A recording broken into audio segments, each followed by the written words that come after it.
Bem-vindos ao Holomorph numa casca de nós. Hoje vim de falar comigo sobre comigo.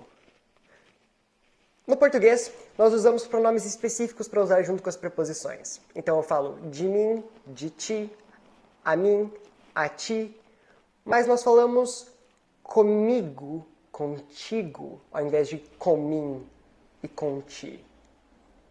Vamos hoje descobrir por que isso acontece.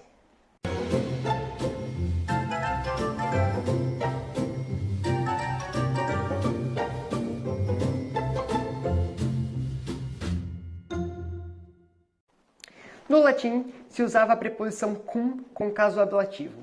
Então se dizia cum imperio, para dizer com o império.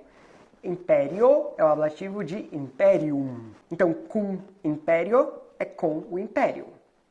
E os pronomes também tinham uma forma no ablativo. Então, para ego nós tínhamos me, para tu tínhamos te, e por aí vai. Me, te, se, nobis, vobis, se. Essas formas eram usadas com a preposição cum, e se as usava antes da preposição, girando mecum, tecum, secum, nobiscum, vobiscum, secum.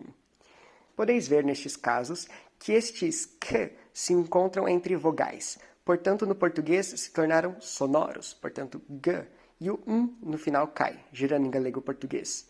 Migo, tigo, sigo, sigo. E esses dois que não têm o k entre vogais permaneceram k. Até há esse som surdo antes, então ficamos com nosco e wosco. Então víamos frases como na cantiga de João Soares Coelho, cá me mandou que falasse migo, significando, pois me mandou que falasse comigo.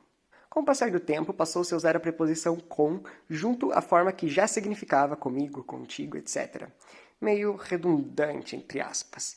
E assim tivemos comigo, comigo, o N assimilado, contigo, contigo, consigo, consigo, conosco, conosco, ou em Portugal, conosco, convosco, convosco, consigo, consigo.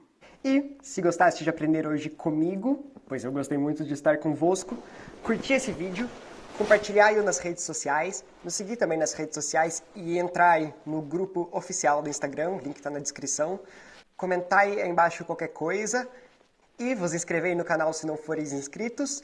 E, como sempre, salve!